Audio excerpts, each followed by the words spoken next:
Merry Christmas, everyone. Today is Monday, December the 25th. I'm Ryan Hill. I'm John Galantis. And you're listening to Clearview Today with Dr. Abadan Shah, the daily show that engages mind and heart for the gospel of Jesus Christ.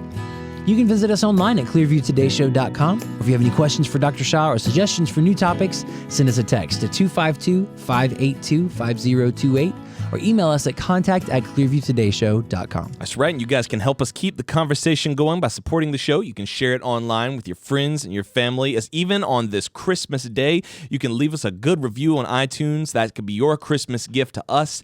We give you guys so much content. It's the gift that keeps on giving. We don't even give it to you on Christmas. We wait until we go all through the year giving you guys content. Least y'all can do is take a second out of your Christmas morning, give us a nice, good 5-star review on iTunes or Spotify, anywhere you get your podcasting content from. We're going to leave a link in the description so you can do just that. Today's verse of the day. Oh, well, go ahead. You got hyped up. You look like you're ready for the ski slopes. I'm ready to fight, honestly. I'm ready to fight in a parka. And so, one of our church members actually gave us this nice little earmuff thing. It looks like a headband. Cute. It looks like a beanie if I put my hood up like this. Yeah. So now it looks a little more masculine. David has one too, I think. It doesn't look not masculine. You got one. It looks nice with your headphones. It looks pretty good. Nice. Yeah. Galatians. What? I just saw myself on the camera over here. It looks good. Yeah, I said you look nice, but well. I feel warm. Yeah, it keeps you warm. Listen, Galatians 4:4-5 says this. It says, "But when the fullness of time had come, God sent forth his Son, born of a woman, born under the law, to redeem those who were under the law, that we might receive the adoption as sons." Such a great celebration, especially this Christmas day. Jesus was born not just to be that little baby in a manger, but so that we could be adopted as sons and as daughters of the King. There's so much more depth that goes into the Christmas story than just, the sweet little nativity that we see. Right, Although that's important and we should focus on that. But Christ came so that we could be called sons and daughters of God. We were lost. We were far off. And through Christ's birth and through his death, we were redeemed and we were brought into the family of God. And the theology that's there, he was born of a woman. He was born under the law. He is fulfilling these perfect qualifications of the Messiah that no human being, without being God, could also fulfill. He said it says he came to redeem those who were under the law. There's freedom. Christ was born, and we celebrate this little baby being born on Christmas Day because the cross was always at the center of his mind and of his heart. And so to redeem those who were under the law, why? So that we might receive the adoption as sons. It's just the perfect story. Yeah. It's the perfect Christmas story. Yeah. So it's Christmas Day. Yes, How are you it feeling? is. I am holly. I am Nobody jolly. can tell you squat today. Not today. Not today, So baby. It's Christmas Day. You know how every woman has her day, like her wedding day. It's like that's the day that's all about her. That's her day. Yes. You get that once every single year. Yeah, it's not all about me today. It's obviously about Jesus. Right. We celebrate the birth of our Savior, but this is your day. This is the pinnacle of the year. Right. Like my anniversary, fine. Wow. Kids' birthdays, whatever. These all sound great. These are fine days. But today is Christmas. Today is Christmas. It's Christmas Day. A lot of people were like, "Are y'all going to take Christmas off?" I was like, "How are we going to take Christmas off?" That's like asking if you're not going to church on Christmas. Yeah, hello. This is Jesus' day. We're over here spreading the good news. The gospel has come. Peace on earth. Goodwill to all men. That's right. And all that good Christmas stuff. That's right. We are talking about Christmas today. We're talking about specifically as we should. As we should be. We're talking as you about do on Christmas Day. We're talking about this idea that Christmas, as we know, we talked about this a little bit last week, but it's this Western invention. The early church didn't celebrate Christmas specifically on December 25th. Yeah. This is something that we just sort of invented. And to that we say, nay, this is the day. We say, bah humbug on you. Close to it, right? Yeah, bah humbug. Bah humbug on you. See, this is the day where, I don't ever want to be labeled a true humbug, a true Grinch, because on Christmas Day, I'm jolly. I'm holly. Sure. It's just that I don't think what we're feeling now, should be starting at the end of October. Why? or September. Why? Because Let me ask you this. What is wrong with what we're feeling now that you don't want that feeling in October? an excellent question, my friend, and I'll tell you very quickly, is that you skip over all the other good stuff, and Christmas becomes this big thing that kind of overshadows the other things that we need to be focused on. What is like, skipped? Halloween kind of gets skipped a little bit. We participated in trunk treats here at the church. My Thanksgiving kids gets dressed skipped up a little bit. We cooked a Thanksgiving meal. Talked what about are some what of the we're other thankful for. holidays between Arbor Day? Let me ask you this, okay? I'm just gonna even Arbor know what Day. I don't know What? what- I That's don't not even know even what that in is. this time of year. I don't know what that is. So when we talk about Jesus, when we talk about the goodness of God, we talk about God's plan for our lives. Right. We talk about God, directing our steps. We talk about God answering our prayers. These but all sound all of good, that, yes. all of those are important things to talk about. All of those should be given their due attention. But all that is overshadowed by the grace that God shows us, by His mercy to us. That is overshadowing those individual details of the Christian life. Why can the same not be said of Christmas? Because Christmas is... I'm sorry, I'm only accepting positive feedback at this time. Thanks so much. In that case, if that's true, then I concede, and Christmas can overshadow. Great. Today is your day. This is Great. like arguing with the bride on her wedding day. I just don't even feel like doing it. Correct. I just don't even feel like doing it. Yes. Why don't we... I tell you what. Let's do this. Let's take a breather. Let's go to an Sure. ad. Let's come back. Let's talk to Dr. Shah. I'm going to go eat a Christmas cookie. Spirit. Let's get some Christmas cookies, some molasses cookies, if you will. Ooh. And Do you have any? I don't, but I can Rats. get some from the stove. We can talk to Dr. Shah about this because a lot of people truly still, even after we set them straight last week, a lot of people still feel like, hey, I feel like this is sort of some Western invention coming in. Contrived Christmas. Contrived and some contrite little traditions that you guys made up. Well, stay tuned, Buster, because we have a show for you. Buster Brown. Make sure you stay tuned. We're going to get Dr. Shah and we'll be right back. But if you have any questions or suggestions for new topics, send us a text, 252-582-5028, or visit us online at clearviewtodayshow.com. We'll be right back. Hey everyone, my name's Ellie, And I'm David. and we want to take a minute and let you know how we can actually serve you as you're listening to Clearview Today. The Bible paints an extraordinary picture of who we are as a church body. The mission of Clearview Church is to lead all people into a life-changing, ever-growing relationship with Jesus Christ. A huge part of leading people is praying for them. A big reason that Christians have unanswered prayers in their life is because they're not praying. 1 John 5:15 says, "And if we know that He hears us, whatever we ask, we know that we have the petitions that we have asked of Him." If you're listening to the Clearview Today show, we want to know how we can pray for you as well. There's a number of ways that you can get in touch with us at Clearview and share your prayer request, but the best way is by texting us at 252-582-5028. You can also send us an email at prayer@clearviewbc.org, or you can download the Clearview app on iTunes or Google Play. On that app, there's a dedicated prayer wall that helps us to get to know what's going on in your life, how we can pray for you, and how we can take any necessary steps to get you moving in the right direction. Thanks for listening. Now let's get back to the show.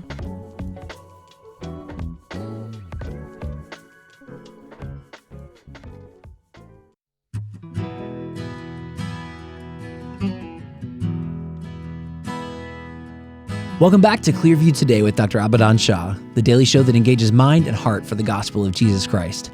You can visit us online at clearviewtodayshow.com, or if you have any questions or suggestions for new topics, make sure you send us a text to 252-582-5028. That's right, and we are here once again in the Clearview Today studio with Dr. Abadan Shah, who is a PhD in New Testament textual criticism. Dr. Shah, Merry Christmas. Merry Christmas to you guys. Merry Merry Christmas. Clearview Today Christmas. Here we are. Join in. Merry Christmas. I don't know this song. Merry Christmas, my friend. It's so good to see You you as here well. today. You guys as well. We were talking earlier about all of these Christmas myths that we've been dealing with. People are so silly. People Just wanting to tear apart Christmas. just wanting to come down and be Grinches. Now, I'll be a Grinch up until about mid-December. Then you got to swap over to the other side. Other people, they're like, I'm going to be a green Grinch year I'm round. an gonna be Ebenezer of I'm myself. going to be a Scrooge on Christmas. Here I raise my Ebenezer. Let's start raining on Christmas. What is this whole thing? Because today is the 25th. We're actually doing a Christmas Day That's right. episode. What is this whole thing about church councils later decided that 25th is the day. Oh, yeah. People were like, the 25th isn't actually when it happened. Like, first and foremost, even if that were true, which we don't believe it is, Right. that's not a reason to not celebrate Christmas. That's right. Number two, it's just not true. Right. Well, we hear that often. Some years ago, I was at a bookstore in Raleigh, a used bookstore, just walking around, and then I heard this conversation. And usually I try not to listen. You don't want to eavesdrop. Mm-hmm. But this one was so loud that the cashier sort of belted out. The cashier was like the know-it-all. Sometimes it happens in bookstores. I just experienced that earlier this week. Yeah, so very loud. And, hey, did you know that Jesus was not born on December 25th? And those ladies' hearts just dropped. Oh! One of them did that thing in movies where like, Jesus. oh, my days, and they just faint. Yeah. Not my Christmas. That the day was actually a Roman festival honoring the Greek god Saturn, and that Christian church leaders just adopted this from the pagan holidays. And so I wanted to go and say, hey, that's not true. That's baloney. You should have been like, hey, shave your neck. Yeah. Gosh. How did you know? He was a neckbeard dude for sure. Yeah. So I don't know what to say anymore. That's an uncomfortable picture. Know-it-all bookstore owner, neckbeard, raining on Christmas. Yeah, that's right. That does something in the pit of my stomach. Yeah. I don't like that at all. So I did a message sometime back on why this is not true, that December 25th gets as close as possible. Mm-hmm. I'm not saying it was the date exactly, but it gets as close as possible to the birth of Christ. And I preached a message called Christmas Myth Busters. Mm-hmm. So maybe we can talk about that today. Yeah. I love it. If you're out there and you're one of these people who, I feel like there's this breed of people who just loves to be like, well, that's not true. Yeah. Let me correct you on that. That's not true. Instead of entering into like a discussion or a dialogue, like, I've heard this. What do you think about this? Right. If that's you, we're going to ask that you just kind of sit back and listen. That's right. Instead of like immediately picking up your phone to text us, just listen to what we're going to talk about today. Yeah, because you might just learn something. Yeah, because and you said this in that message, like that is the most important date on God's calendar. Yeah, I agree. So for him to be like, you know what, it was supposed to be in the summer, but you guys wanted to do it on the 25th, go ahead and do it. Yeah. Like this is something that all of creation, all of history is leading up to this moment. That's right. It was a very critical moment. That's right. Genealogies, not just in the Old Testament, but also in the New Testament. Out of the 4 Gospels, 2 Gospels have genealogies. They're there for a reason, because they're saying Jesus did not just drop in from heaven at just any time. Hey, this feels right. Let's just go now. In the fullness of time. That's right. Everything is in the fullness of time. Means this is it. It's time to go. And Jesus came. That was our verse of the day today. Yeah, exactly. So the myth that has been going around the internet, around the world for a long time, even before the internet, is that December 25th was actually a pagan holiday that the church adopted as the birthday of Jesus to keep Christians from participating in their old pagan holidays. And this began somewhere around the 4th century after Constantine converted to Christianity. This is the myth, okay? I'm just telling you what is perpetuated out there. Sometimes even Christians say that. And they say it without realizing the inherent danger. Well, I like that you point that out, because in a lot of our episodes that we've done on doctrine, we espouse bad doctrine without realizing the implications of what we're actually saying. Right. We think it sounds smart and it sounds kind of cool to go against. Hey guys, it doesn't matter what date he came. He came. That's that's the real point. Right. I hear what you're saying, but in the process, you have also opened the door for, if that's a myth, what else is a myth? Right. Exactly. So do we want to give that up so easily without even considering all the evidence? So today I'm going to look at my iPad over here because I'm giving you a lot of information, but hopefully you'll realize this is not just grabbing things off the internet. Right. Okay, there's a lot of good things on the internet. I'm not here to knock down the internet, because there are a lot of, my own blog site is on the internet. So I can't say, everything on the internet is junk. Not true. There's a lot of good stuff, but you got to know what to look for. That's right. Which, for those of you who are listening at home, Dr. Shah's blog is abidanshah.com, ABIDANSHAH.com. All of his messages, as well as journal articles, great resources for you as you grow in your faith. Make sure you go and check that out. We'll link in the description as well. That's right. So to start with, there are two different lines of argument in support of this myth. And for those of you who are not watching on video, YouTube, I did those air quotes, right? Sometimes even used by Christians. The first one is the history of religion's view. Now, this view goes back to the 1600s. According to this theory, in AD 274, the Roman Emperor Aurelian built a temple in the honor of the sun god, Sol Invictus. Sol Invictus means the unconquered sun. Sol is sun. Invictus, unconquered. And he built this temple because he had won some victories in battle and he wanted to honor the patron god of soldiers.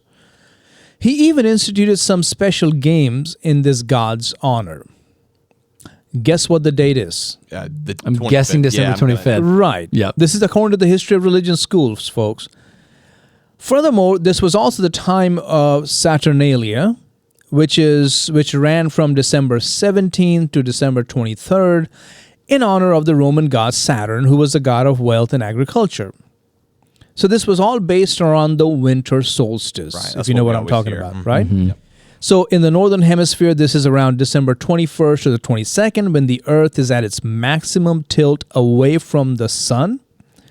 The day is short and symbolized the death and rebirth of the sun. So it was a time of great feastings, parties, gambling, gift giving. This is the time. So Christian leaders felt like we can't let our church folks act like that.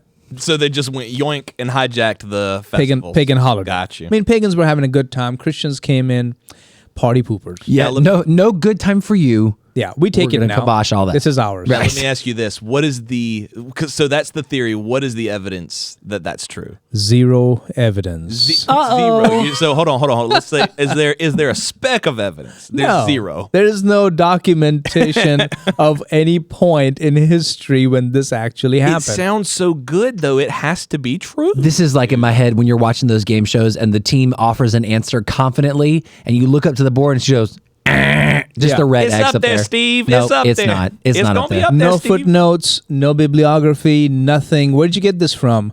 What are the primary sources? None. What are the secondary sources? None. So who made this up? That's the truth. Right. It just makes sense. Yeah. Like it makes logical sense. Like, bro, Yeah. I've read murder mysteries that make logical sense. Sure, Doesn't mean that doesn't make them not fiction. Yeah. Right. To the contrary, what we find in historical documents are statements that affirm that according to tradition, Christmas was celebrated in Rome from the very beginning. Furthermore, parts of the world that were not directly impacted by Rome were also celebrating Christmas, guess what? About the same time period.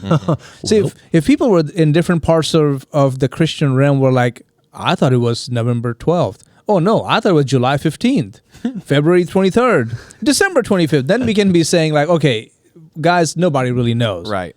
But they were all coming down around the same around the time. Maybe it was 24th, maybe it was 22nd. I don't know, but I mean, it was right around the time. In my opinion, the Roman emperor could have instituted his festival to counter the Christian celebration of the birth of Jesus on December 25th. I think it was probably the opposite. So that was going to be my question: is if we're looking at all of these dates, and if someone holds to the history of religion's view, I mean, I'm looking at AD 274. I'm looking at dates that are hundreds of years after Jesus was born. Right. Could it be that Christmas was being celebrated first, and then Right. all these other holidays were structured right. around this date? That's Isn't right. that the more logical Right. explanation? And if this is the time period where animosity towards Christians in the Roman Empire Yeah. is actually prevalent, Yeah. wouldn't it make more sense that he did do that to counter them rather than Christians coming along later and saying, hey, these pagan holidays, Let us let's have just- this date. We'll just have those. Yeah. Could it be just the opposite? Right. Exactly. Now, let's look at the second view because of time. The calculation view. Now, this view goes back to the late 1800s. According to this theory, the December 25th day was calculated by church leaders from the date of the Annunciation, when Gabriel came to Mary and the conception of Jesus. So these dates were then taken from the date when Jesus was crucified, and this is all based on the rabbinic tradition that all the great prophets of Israel died on the same day as they were born. It's called the integral age. So supposedly, the early church leaders figured out that Jesus died on March 25th, and then they calculated from the 9 months, and that's how we get to December 25th. Now this is seems worse. messy. Yeah, that seems real messy. I've never even heard of I guess it's a rabbinic tradition, so it would be Right. Jewish, but I've never heard that the prophets of Israel died on the same day as the It is a view, but how in the world did that get to Jesus's death, burial, resurrection, and then tied in 9 months into his birth? Yeah. Yeah, it's messy. Did you ever, when you were a kid, I may have been the only person in the world who did this, but I would look at numbers and I would be like, okay, well, try to make up an equation to link the two numbers. Like if you take 2 and 17, I'm like, all right, well, 2 is 1 and 1. And if you look at 1 and 1 side by side, that's 11. So if you take 11 and add 2 to it, now you're at 13. And if you take 13, and that's 1 plus 3. So you should make up all these crazy equations in your head and make it to 17. It doesn't make any mathematical sense. It's like if you think about it, I own 5 pairs of jeans. So 12 to 5, that's 17. This must be true. Right. It's like that Jim Carrey movie, The Number 23, where everything adds up to 23, even when it doesn't. Yeah. I feel like that's kind of where we are with the calculation view. Yeah, even that doesn't work. So is December 25th the actual date of Jesus' birth? Now, we don't have much time, so I'm going to go right into it. Let's look at Matthew 2, chapter 2, verse 1. Matthew chapter 2, verse 1.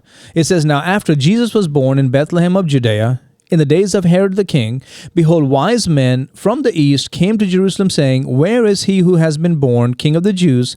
For we have seen his star in the east and have come to worship him. When Herod the king heard this, he was troubled, and all Jerusalem with him. And when he had gathered all the chief priests and scribes of the people together, he inquired of them where the Christ was to be born. So they said to him, In Bethlehem of Judea, for thus it is written by the prophet." Now let me stop there. When did Herod die? That's the big question. Because here it's Herod who is there at the time of the birth of Jesus. Josephus tells us, who is a Jewish historian, that of an incident before the death of Herod, this was quite an important historical incident. He had set up a Roman eagle above the gate of the temple in Jerusalem.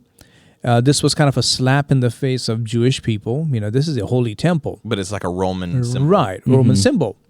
And so Herod was getting sicker by the day, and some of the rabbis called on the young men to go tear down the eagle from the gate.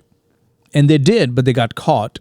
And Herod sent them to Jericho along with the rabbis and ordered that they be burned alive. Wow. The date of the execution was January the 10th, 1 BC. But he's getting worse. Then he decides to head out of town to the mineral springs beyond Jordan in the middle of February the 1st BC, 1 BC.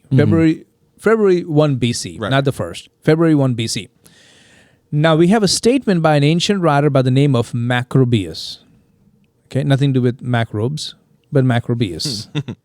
He recorded some witty sayings of the Roman Emperor Augustus Caesar, and here's one. He said, "On hearing that the son of Herod, king of the Jews, had been slain, when Herod ordered that all boys in Syria under the age of 2 be killed, Augustus said, 'It is better to be Herod's pig than his son.'" It's a kind of a play on words.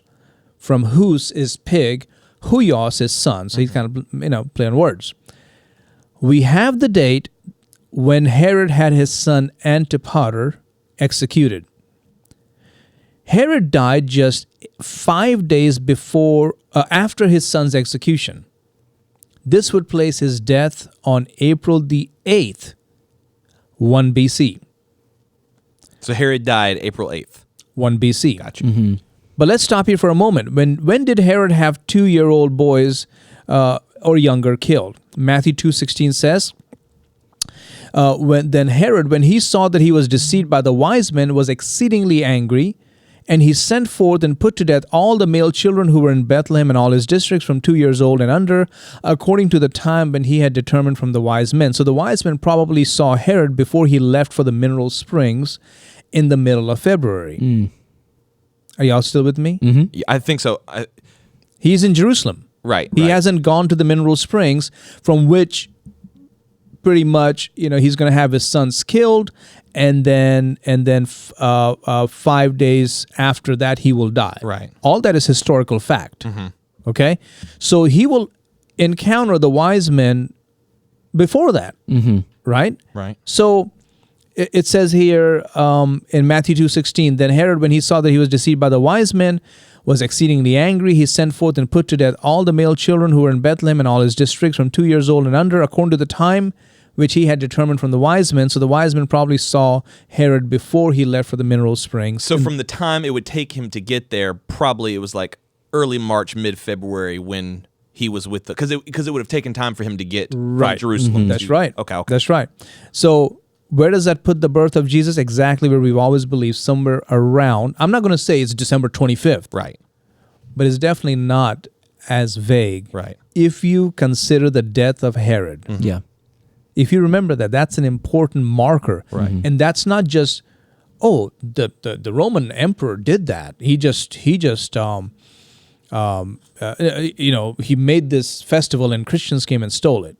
Where's the evidence? We don't have an evidence. So when people say, if you do the research, you'll find XYZ, but this is how research is actually done. You take actually historical find documents. rock solid dates. Right. And from there you begin to draw your conclusion, say if this happened then, and if this happened then, if he was sitting here and then he had to move towards the mineral springs, how much time does that take? Okay, it takes this much. This is how far he has to go. This is how history is done. Then you can say, oh wait, so if February the 1st is about the time when he's encountering the wise men, so it's got to be before that. So it's not as vague as we think. It is somewhere around the December 25th period. Right. Are you sure this is how research is done? Because my know-it-all uncle at Christmas really seems to know a lot, and he says the Roman emperors just kind of did this without, the Christians. Now here's another passage. This is Luke chapter 1. There was in the days of Herod, the king of Judea, a certain priest named Zacharias of the division of Abijah. Now, this is referred to as the priestly course, okay? King David had divided the priests into 24 courses to set up a calendar when they could serve. This is complicated, but it puts Zacharias' service around September 5 through 11, 3 BC. And according to tradition, John was conceived around September 22nd, 3rd BC, which pretty much sounds right. He saw the vision in the temple, goes home. Of course, he's like, I don't know. Okay, all right, we got to do something about this, Elizabeth. And they conceive. And what does John the Baptizer's birth have to do with Jesus' birth? Now, in the 6th month, the angel Gabriel was sent by God to a city of Galilee named Nazareth, to a virgin betrothed to a man whose name was Joseph, of the house of David. The virgin's name was Mary. Now, can you count 6 months from September? Where would that be? March. March the 2nd, BC. That's when Jesus was conceived through the Holy Spirit. So 9 months from March. Right. But it's not 9 months from March based on that rabbinic tradition of all the saints down the same day, kind of weird stuff. Right. The day they were born. Right. No, this is based on John the Baptist's baptizers. Right. It's sad when you get the right answer the wrong way. It's like, all right, it's like I showed my work. You're wrong, but you still made it there somehow. Yeah, it's like a teacher being like, show your work, and they do, and it's like, this is nonsense, but somehow it ended up with the right answer. It happened to me. I was teaching class one time, and this girl had the right answer, but completely wrong workings. And I called her to the desk. I said, that right there. I know. It looks like I cheated, but I didn't. I took a deep breath and I said, don't say that anymore, okay? Yes, sir. I said, now I'm going to let you go, and I want you to go and work out that problem all the way. If not, you should be getting 0 and be sent to the principal's office, right? Yes, sir. I said, okay. Don't defend yourself. Right. You cheated. You saw someone's paper. You cheated. Yeah. You cannot have the right answer and work it out the wrong way. Right. So also, here we actually have the right answer, but it's worked out the right way. One is Herod's death, and then all the events that led to it, with the coming of the Magi's, with his move to the mineral springs, with the killing of his sons, and then. But the second is the birth of John the Baptist, which is based on the time of Zechariah's service in the temple. Right. That again is a rock solid point. All right. Now, so then there are other silly arguments about the shepherds could not have been watching their flocks by night in the winter. I mean, how could they go out there? It's so too cold. frigid. It's like Arctic out there. According to the Mishnah, the sheep around Bethlehem were outside all year round. This was especially true of the Passover sheep, which had to be outside for 30 days before Passover. And here's my question to that. Like, if you are a shepherd and you have a flock of sheep and the weather turns cold, where do you bring them inside? Do you have a place? Right. No, they live in a field. How are you going to bring them inside? That's right. So this would be in February, the coldest and wettest month of the year. Those shepherds would be outside. So December being out there would not be a problem. Exactly. So Galatians 4 says, and I mentioned this earlier, and this was the passage, even so when we were children, were in bondage under the elements of the world, but when the fullness of the time had come, God sent forth his Son, born of a woman, born under the law, to redeem those who were under the law, that we might receive adoption as sons. Amen. Amen. So let's go by historical facts, dates that have been established, like Herod's death, like Zechariah's service in the temple, and from that, find evidence that would help us narrow down the birth of Jesus. So will I say it is the 25th? No, but it was somewhere around there. Yeah, right. That's right. And I love the way that you put this at the beginning, because it's not about being correct. It's about not opening a door to compromising the things that we know to be true about Jesus. Because if you do it on something that quote unquote doesn't matter, you'll start doing it on things that do matter. That's right. And that's why I love that we talk doctrine on this show, and that we really, really dive in and we start doing our research even as lay people. Mm-hmm. Absolutely. So all that to say, as you're celebrating Christmas today on December the 25th, celebrate with confidence. That's right. Don't apologize for celebrating Christmas on the 25th. Don't try to excuse it. Christmas it's been historically accepted that it is the 25th. Enjoy your Christmas celebrations. That's right. Today. If today was helpful for you, if you enjoyed today's topic, write in and let us know, 252-582-5028. Or you can visit us online at clearviewtodayshow.com. Don't forget, you can partner with us financially on that same website. Scroll to the bottom of the page, click that donate button, and financially support what God is doing through the Clearview Today Show. We want you to be a partner with us in this journey. Make sure you head over to visit mightymuscadine.com as well. Use the promo code TODAY, TODAY, for a great discount on some of their amazing products. And a portion of those proceeds go right back here to the Clearview Today Show. John, what's coming up tomorrow? Tomorrow, we are talking about how to get ready for 2024. You know, Christmas Day happens, and then we only got 4 days left. That's crazy. 2023. It's that turnaround time takes me by surprise every year, but it's such a short window between Christmas Day and New Year's. Yeah, it's two major holidays with 4 days in between. Yeah. So you got 4 days to get ready for 2024. Luckily, you got some friends here at the Clearview Today Show. We're going to help you walk through that. That's right. We'll see you guys tomorrow on Clearview Today.